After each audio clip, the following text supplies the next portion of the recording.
for Faith Book, the Book of Faith, the Word of God, the Bible.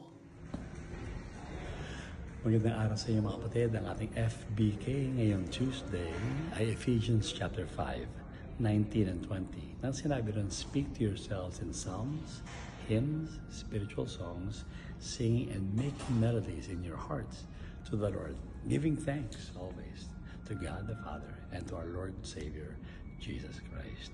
Alam niyo, kapag may mga pinagdaraan na problema, pagsubok sa buhay, ang susi dyan, sinabi dito, umawit ka.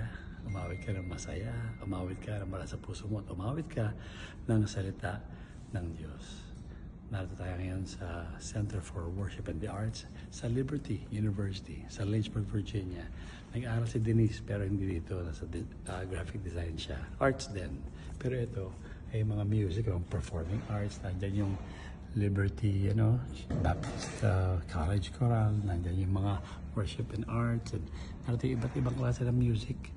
Mga project na ginawa nito noong nakaraan, noong 1980s, noong 1990s, ito ay Jordan noon.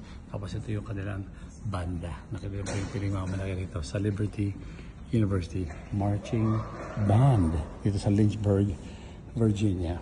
At kung iisipin natin, dapat ganito yung maging espiritu natin.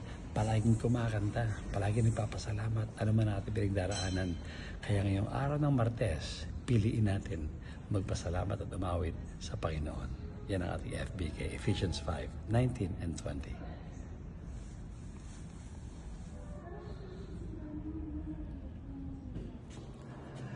May gitara, string instruments, may tambourine, may ukulele, may accordion, may iba't ibang klase ng hugis, iba't ibang klase ng itsura, iba't ibang klase ng tugtog, ng tunog, may flute. At naalala mo to? Ayan kita mo, Pilipinas yan. Kudyapi, ayan bamboo instrument yan, mismo. Hanapin natin yung binigay natin sa dala. Mga dalawa, tatlong taon nakalipas yan, napaka-display dito Pero talaga ko hindi, kasi isang maliit na Jaws harp lang yun. Yan.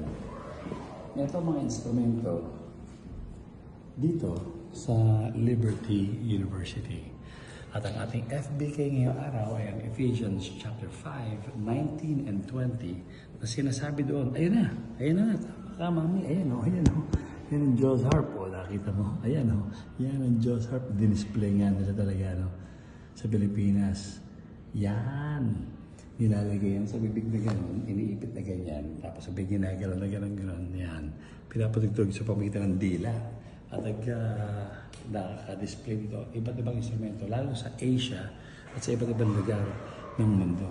Ang sabi sa Ephesians chapter 5, 19 and 20, speaking to yourselves in psalms and hymns, spiritual songs, making melodies in your hearts to the Lord, giving thanks always to our Lord and Savior, Jesus Christ. Yun ang dapat natin mag-iugali. Palagi tayo naawit, palagi tayo pagpapasalamat sa Panginoon, tutugtog, kakanta, sasayaw, magbibigay na ating papuro sa Kanya sa lahat ng ginagawa niya para sa atin. Mula dito sa Liberty University, sa Lynchburg, Virginia, pagpalaki kayo ng Panginoon sa ating FBK ngayong araw ng Martes.